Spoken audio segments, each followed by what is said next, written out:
The Melodic Gardens is an entire planet of tropical forest uniquely evolved with a singular purpose in mind: the creation of biophonies, or echo symphonies.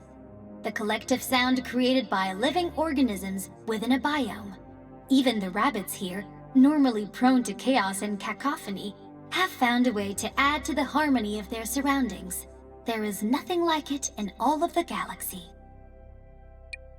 Biophonies, the collective sounds made by living creatures of a biome, are not unique to this planet. Yet, the way in which they influence its environment is. They affect everything, from the density of the atmosphere, to its weather, to the way its trees and plants propagate.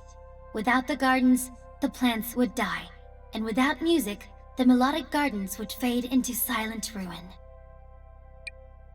We have encountered a multitude of formidable foes to whom Cursa has given all manner of twisted abilities, though that is not what concerns me most about these foes in particular.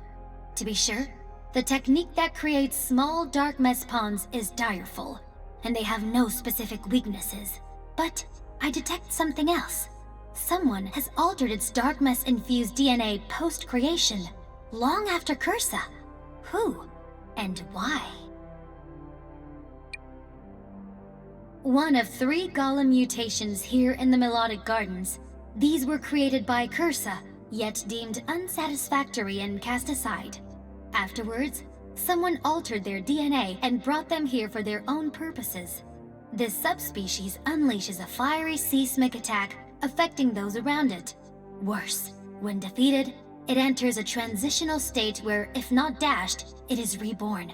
Weakness, splash-based attacks. Golems were created by Cursa, which deemed them unfit for its army. Only later did someone alter their dark mess-infused DNA and bring them to the Melodic Gardens. Who has the ability to do this? I do not know. This subspecies unleashes an electroseismic attack, affecting all those around it. Upon defeat, it enters a transitional state where, if not dashed, it is reborn. It is susceptible to ooze-based attacks. One of 3 golem mutations found on the Melodic Gardens. They were rejected by their creator, Cursa, who found them lacking. They have since been repurposed, with their DNA altered by person or persons unknown. This subspecies unleashes a seismic splash-based attack affecting all those around it. When defeated, it enters a chrysalis-like state. If not dashed, it is reborn. It is weak versus shock-based attacks. Kanya flooded the labyrinth with no regard to anything in it, simply to make her command post inaccessible to anyone but her. Thankfully, we found a crude but serviceable boat left behind by her minions. All in all, I find spark hunters much more dangerous on their own. At least when under Cursa's command, they behave somewhat predictably. Why is it I can understand poetry from an analytical, even an emotional standpoint, but so much about music is beyond my understanding? I thought perhaps the exercise of creation would yield more insight, and so I composed a melody. I shall have to ask Allegra what she thinks of it. Perhaps she could teach me to understand better the connection between music and its ability to affect the emotions. Kanya was created by Cursa to lead the rest of the Spark Hunters after their first commander went rogue, an experience Cursa might well have learned from. Kanya, seeing her role of Cursa's lackey as beneath her, struck out on her own in an effort to usurp her creator and conquer the galaxy. Her inferiority complex has made her more ruthless than any of her former subordinates.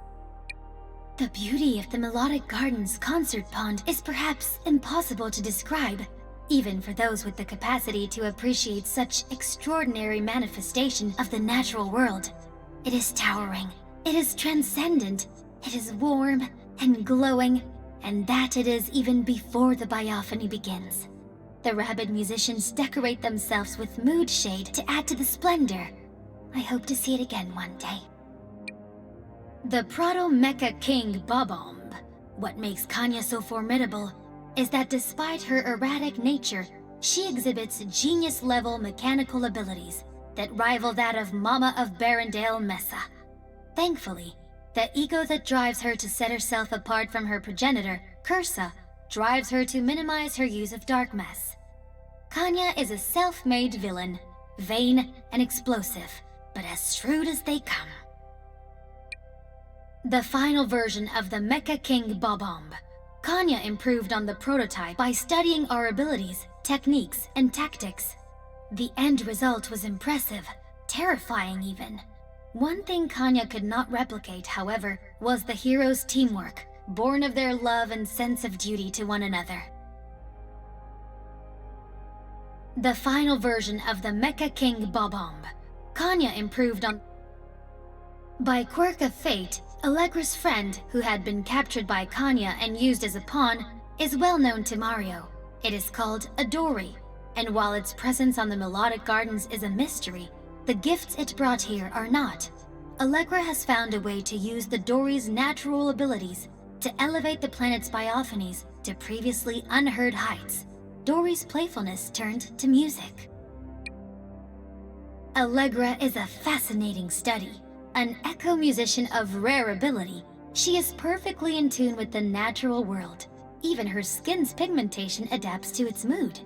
She wields her biotuner like a baton, somehow bringing a unified vision to the collective sounds of an entire biome. It is her life's calling. It is not difficult to understand why. Yet, she is still somehow a mystery to me, one I fear I may never solve.